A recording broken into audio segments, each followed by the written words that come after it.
मुझे ये कहने में कोई प्रसन्नता का अनुभव नहीं होता है कि बंद अभूतपूर्व सफल रहा, बल्कि मुझे ये कहने में पीड़ा का अनुभव होता है कि बंद की वह अभिव्यक्ति जो बंगाल के जन जन के द्वारा दिखाई पड़ रही है,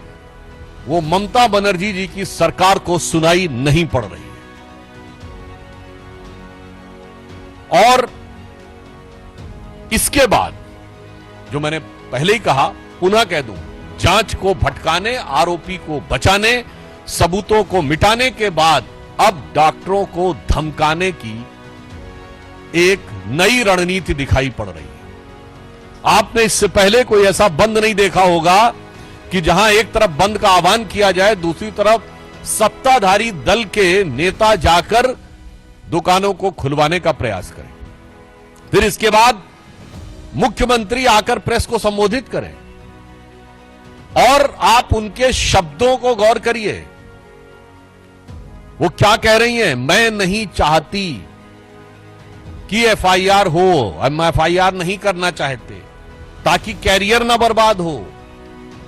पासपोर्ट और वीजा मिलने में समस्या ना हो। मुझे लगता है कि देश की प्रबुद्ध जनता और पश्चिम बंगाल, जहां की प्रबुद्धता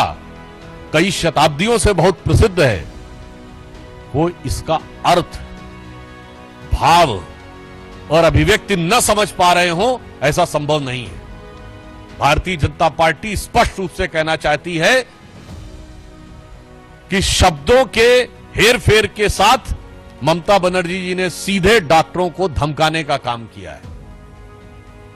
और एक प्रकार से उनके कैरियर के ऊपर प्रश्न चिन्ह लगाने का काम शब्दों के मायाजाल के अंदर किया है, ताकि प्रत्यक्ष में जो दिख रहा है ठीक वैसे ही जैसे सरकार का मुखौटा कुछ और दिख रहा है पश्चिम बंगाल में और मुख कुछ और दिख रहा है, उसी प्रकार से इस प्रेस कॉन्फ्रेंस में शब्द कुछ है और भाव क्या है, ये सबको समझ में आ रहा है।